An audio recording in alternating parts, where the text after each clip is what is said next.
Hello, everyone. We do live in interesting times, as the greatest Chinese curse says. Those who hate Trump are probably very dissatisfied, to say the least. At the same time, over here in Central Europe, we are looking at his presidency with some hope that normalcy will be restated. And the very first couple of um, presidential dictates, so to speak, do suggest that he will get rid of the complete idiocy of wokeness and the LGBTQ plus whatever. And before I delve into our Aquarius, the new moon energy, I have to state, I don't care what you think about yourself. I don't care about your sexuality.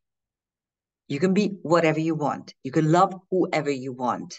I ask two things. Number one, that I don't want to know about it because it is private. It's a private matter. Number two, I don't want to celebrate you for what you are because you don't celebrate me. Having said that, this is exactly what the Aquarius New Moon is about, and and Aquarius is the sign of creating theories. If you look at the three air signs, okay, in Gemini, we simply interact with others and we exchange ideas and we gather information and we are kind of giving information and learning stuff. In Libra, we are reaching out to other people and we are trying to create meaningful relationships. And for that, we need to be kind of neutral, kind of objective. This is exactly what Libra is, which is the only um, non living sign. If you think about it, it is an object. All the others are either animals or people or mythical animals like or mythical creatures like the Sagittarius, the archer, the centaur. And in Libra, we we manage to step down from our own stuff and create some sort of room for some other ideas to come in. Because my reality is based upon my subjective perceptions and knowledge and experiences, which you probably have a different set of experiences and knowledge and understanding. So our world can only merge when we love each other. Otherwise, it will never merge. And in Aquarius, we are creating theories, sometimes life altering theories, sometimes world altering theories. And this particular new moon is kind of like that. And as you know, lunations are always acting before they actually are exact. So we are in this lunation already in the past two weeks. So let's take a look at the London chart, which is very different at the moment from the Hungarian, from the Budapest chart. So if you speak Magyar and you are interested in the Budapest energy, it will be quite interesting if you know how to look at it. If you don't speak Magyar, you can still look at the charts and follow the description at least, because they are there's a very different flavor of these charts now in Budapest and in London. And I gave the title for this particular video as, and of course, this particular Aquarius New Moon, which is on two asteroids, Icarus and Apophis, released from darkness, question mark, whether or not we are going to be released from darkness. And this is precisely the main for Aquarius, who always wants to release us from darkness with his bright ideas, bright theories, this so-called social engineering, when I know what's best for you and you will do what I want you to do because I know it. This type of behavior, so all the socialistic, communistic ideas are very, very much connected to the Aquarius energy. And this particular new moon will be exact around noon at 12:36 p.m. London time on the 29th of January. And if you look at the chart, we have Gemini rising. So another air sign is prominent in this particular new moon, which is emphasizing the energy of thinking and making connections and conversing, exchanging ideas. And Ceres is on the midheaven, and also the Sun-Moon conjunction is in the 9th house, but very close to the midheaven. And actually, the midheaven seems to be at the almost exact Sun-Moon and Ceres midpoint. Ceres is the nurturing principle, and also your home, your homeland, your nation. So that's very prominent. There's a Mercury-Pluto conjunction, which is manipulation through words, or dark, deep words. You can also translate it like this. And the Pallas Athena Lilith conjunction will be there for ages. There's also in the London chart a Vesta Vertex conjunction, so focus on where you don't have free will, only chance. And the triple conjunction of Venus, Neptune, and North Node is getting tighter. So Venus is the love goddess, and of course it's carnal love or physical love, whereas Neptune is universal and divine love. So it's the higher octave of Venus. And this Neptune is also ruling the North Node, which has just started. It's the 1.5 year ingress in the Virgo Pisces angle, and the South Node in Virgo, of course, means that we need to tap into what we know of practical things. That's exactly what we need to do, and at the same time, we need to have very high hopes and very high energy love, and we need to adopt this in the next 1.5 years. So that's the chart. And these are the conjunctions. So the Vesta Vertex is only in the London chart. The Pluto Mercury is separating, but exact on the day. The Venus Neptune is applying. It will be exact on February 1st, just a couple of days after the new moon. The Neptune North Node is exact on February 7th. And the Lilith Pallas Athena will be moving together, and has been moving together, and will be moving together for quite some time. And there is a beautiful fixed fire engine in this new moon chart. What are engines? Engines are made up of 3 very diverse aspects coming from very diverse aspect families: a square, a trine, and a quincunx. The square gives you everyday drive, this daily push, high impact energy. The trine gives you the blessing, and the quincunx, which is a very funny aspect. I remember I attended one of Liz Green's workshop at the where was it? Was it at the Regent's College? I think it was in Regent's College 25 years ago, or even far earlier, where she spoke about the quincunx. And this is the first time she actually acknowledged the existence of the quincunx. And I really like the way she described it, because she said that it is a very disruptive type of energy, because it works sometimes like a trine and sometimes like a square or an opposition. This is exactly what it is. It usually describes karmic situations or abilities or capacities where you think you already know how to work with them, but at the same time, it turns out you don't. So those are the quincunxes. And in this case, we have the new moon, sun-moon conjunction, Vesta, the focusing principle, and Jupiter, which enlarged everything it touches. But this particular Jupiter, which is luck and expansion and optimism, is not very well placed, because it is in Gemini in its detriment and retrograde, moving inward. And in karmic astrology, whenever there is a planet in detriment, you always say that you can utilize it for somebody else, not for yourself. So this drive, which is actually is a fixed air engine. So there are fixed cities, something stubborn energy, focus on the new.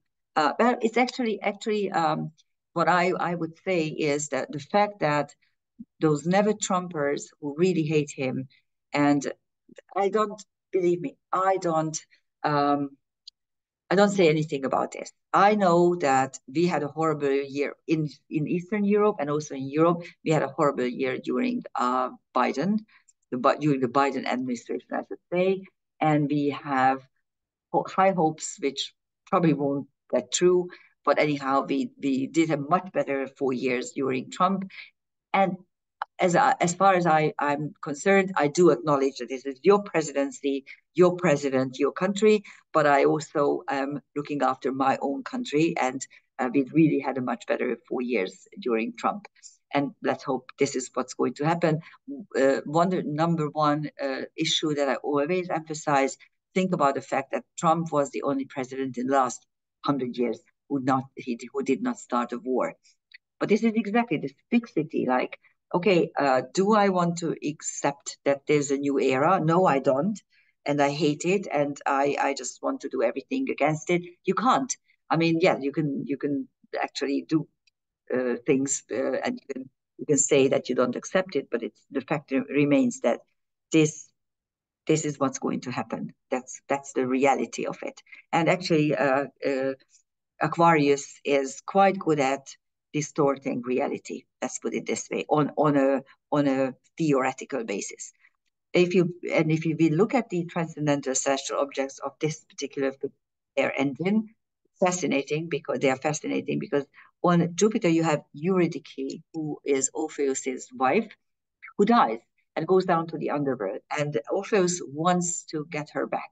And he does everything in her power, but can't. He goes actually down to the underworld, which is very rare for a someone who is still alive, but he's not able to take her back. So this reaching out and trying the impossible and then failing. That's what's there on Jupiter. And on Vesta, we have Hecate, who is the dark moon goddess, dark feminine power, and Radamanthus, who is the who is the son of Jupiter and Europe, and he became the king of Crete, the Cretan, the Minotaur story or myth, and he becomes the king. And after his death, because he had so many just and good laws, and he was such a good king that Zeus put him in the position of becoming the judge of the underworld. Sorry about my voice, it's going away. I spoke too much. Anyhow, let me take it. Okay, so, and on the sun moon, well, there's Nate, who is the starry sky in the Egyptian mythology. She's a proto goddess, a creator goddess for all Egyptian mythologies. Of course, there are many, but she is the creator protector goddess, and that's behind the sun moon, which is very powerful. And you have two other asteroids which are spot on there, Icarus and Apophis. And this is darkness and hope, and darkness and hubris, because Icarus, who is the son of the inventor who creates the maze in for the Minotaur, and he and his father want to escape, and what they do is they put together um, um, they collect feathers. They live in a tower, Daedalus and Icarus, and they collect the feathers for years, and then Daedalus puts together wings with wax, and of course the wax melts of the sun, and he tells his son not to go too high because he could die. He could fall into the ocean, and this is exactly what happens. And so Icarus represents the euphoria of freedom, the soaring towards the sun, and the inevitable death because of that. That's why we call it a hubris asteroid. And um, Apophis. Again, in Egyptian mythology, he is the snake who swallows the sun. So he's one of the so-called cataclysm asteroids, total darkness. And well, this is on the new moon. So actually, you have this inevitable change, inevitable new age, inevitable new era. Something closes, a new chapter begins. And yes, it might be for many people that the sun is being swallowed by darkness, but there's also Icarus, which means that we can get out of this if we don't go too high and pay attention to what's happening to us. It's quite fascinating, I think. But the fact that Nate is behind the sun moon, the Hieros Gamos, is quite powerful. There is a very complex planetary picture in the London chart around 20 to 21 degree, actually with the ascendant. There's a cardinal T-square between Mars, retrograde, Chiron, and Lilith. And so Mars, of course, is in retrograde in Cancer, which is not the best position for the god of war. And its opposite Lilith, revolt against injustice, at the apex of which is Chiron, your karmic wounds. And also this Chiron is ruled by this retrograde Mars. So there's still a lot of fighting going on, and there, well, hopefully the ceasefire between the between Gaza and Israel is going to hold, but I don't really have too much hope for many reasons. But let's hope for the best. There's also classic trapeze between the ascendant, descendant, Chiron, and Ceres. And the Chiron Ceres sextile is the stage, is where you step up. And it's karmic wounds related to nurturing and the home and homeland. And also the ascendant descendant means yourself and either your spouse or your partner or your enemies, your open enemies. There's also a boomerang with Mars, Ceres, and the descendant in Lilith right here, and the anchor point is Lilith, revolt against injustice, and the apex is Mars. So again, it's on the Mars Lilith opposition. And there's also a cardinal fire engine between Mars, the descendant, and Chiron. Again, this is only in the London chart for the 20th, 21st degrees. There are some fascinating transcendental celestial objects. And again, the purple or magenta ones are asteroids. They describe the personal karmic level. The blue ones are TNOs, SDOs, Trans-Neptunians, centaurs, in short. So they describe our karmic wounds and how to heal from them, or are there any phobias and any special traits. And the red ones are, sorry, I left out an S. The red ones are the fixed stars. So on the asteroid, you have this Gunghom Dima, which we are going to look at it in detail, and Bellatrix, which is the gamma star of Orion, and it represents success through the shadow. So it's not unlimited success. It's how you can remain in the shadow and still be very successful. That's what Bellatrix teaches us. On Mars, you have Cybele, who is the goddess of Asia Minor, and she is a complete goddess, the strong creator goddess who is also a fighter, and also she's the goddess of war and love, kind of like Inanna or Ishtar. And so she's the prototype of this type of strong feminine power. Spartacus, who was a slave and revolted and then got executed, and Archimedes, the inventor, and Castor, which is Alpha Gemini. It's the Alpha star, but it's becoming rapidly dimmer than Pollux, which is the Beta star, which is becoming rapidly stronger and brighter. And although Castor and Pollux describe the two artists, the creative and lucky and successful artist versus the unhappy and unsuccessful artist, But at the same time, the fact that they swap in brightness kind of indicates to me the potential to swap destiny as well. So I tend to link this concept to them. And on Chiron, you have Pythia, who was the oracle in the in Apollo's temple. So the who could tell what's going on. And on Ceres, you have Zeus, the ship god, and Galahad, a knight in shining armor. And on Lilith, you have Eros, physical desire, who was there at the creation of creation, really, when Gaia is born from the chaos, emerges from the chaos. Eros is coming with her, describing the fact, according to Greek thinking, that in order to materialize anything, you need physical desire. You need desire. And Plotin is another philosopher.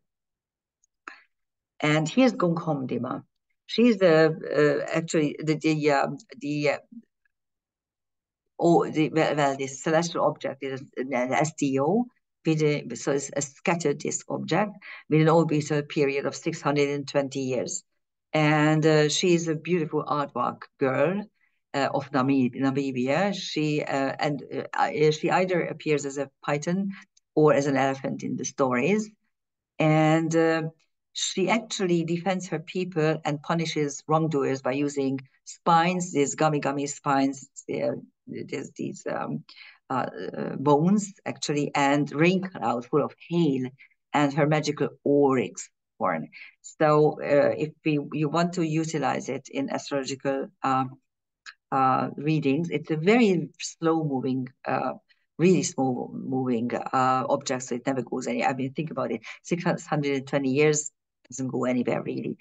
There's a strong sense, it describes a strong sense of mission, boldness, fighting skills, using the powers of nature, militant feminism, so all kinds of feminism, and the fact that the hope, I really hope that feminine sports will be restored, because the madness that has been overtaken feminine sports is really ridiculous. I really hope that these mediocre third-class guys, sportsmen, so to speak, who decided to beat women in sports, they will disappear. And that's exactly what Gunkhomdima might suggest.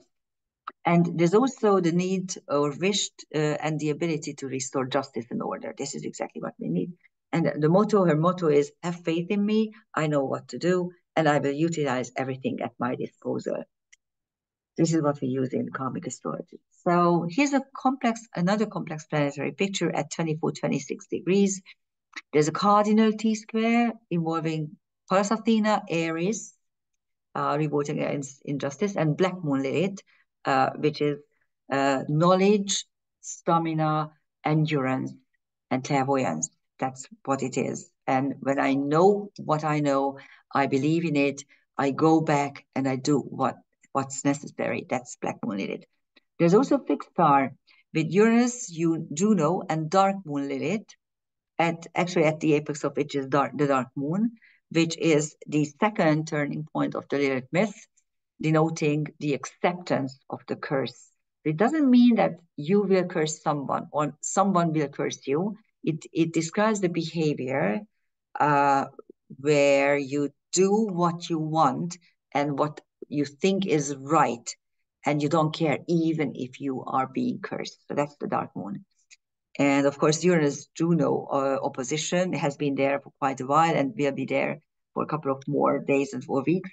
Uranus is change and also chaos and freedom, and Juno represents committed, serious relationships. And now the opposition disrupts these coalitions and or covenants and or contracts, and of course also in your personal life. If you have these degrees prominent in your chart, it could actually affect your relationships as well. There's also a classic trapeze. The base of the classic trapeze is the Juno-Uranus opposition, and the top of the trapeze is the Venus-Pallas Athena sextile, So with the classic trapeze, you have the inner trines, which gives you the blessing.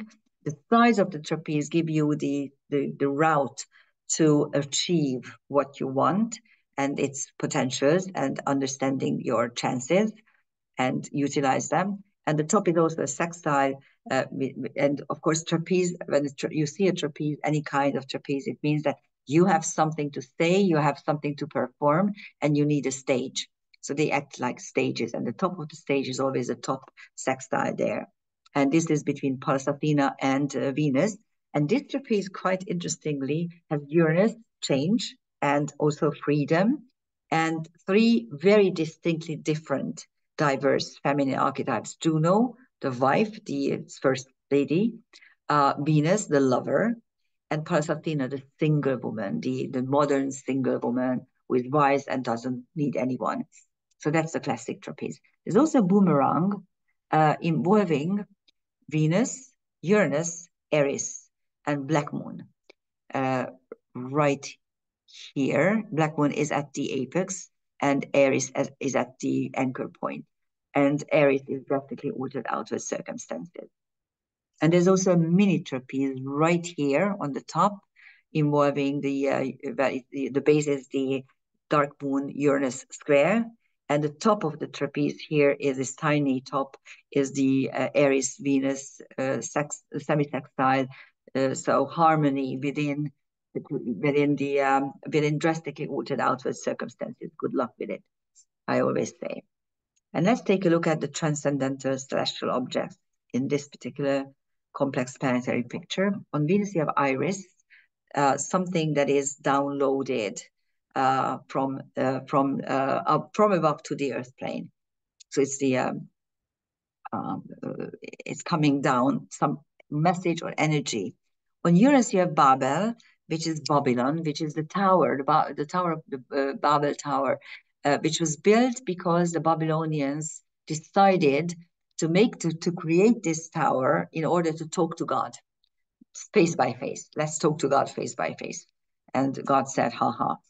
My master Judy always said that if you want to make God laugh, talk to him about your goals. This is kind of it.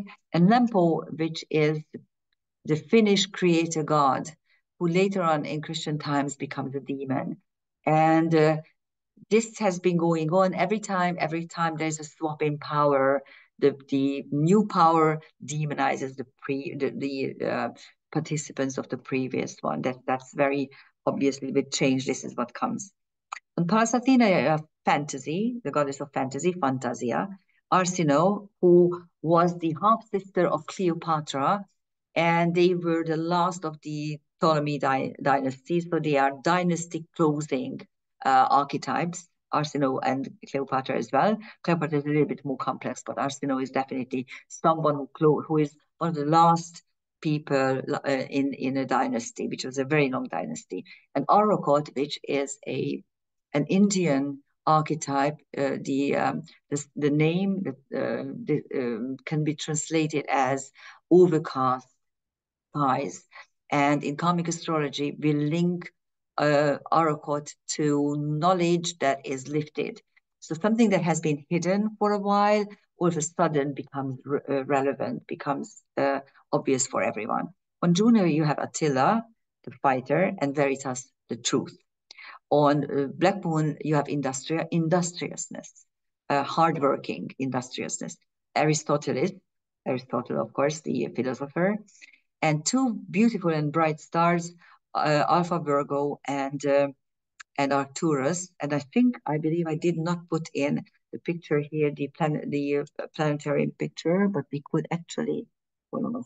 Let me finish this, and we are going to the Magyar version, and I'm going to show you what these stars are. So one is Alpha Boots, and the other one is Alpha Virgo. And on Dark Moon, you have Leto, the goddess who delivered Artemis and the sun and the moon, Artemis and Apollo. And on Aries, you have Academia, academic knowledge, and Hathor. And you might actually see some academic knowledge or old academia, which is totally prostituted has been totally prostituted. But the climate change hoax, of course, the climate change is, please, of course, it has always changed, but it's not man-made.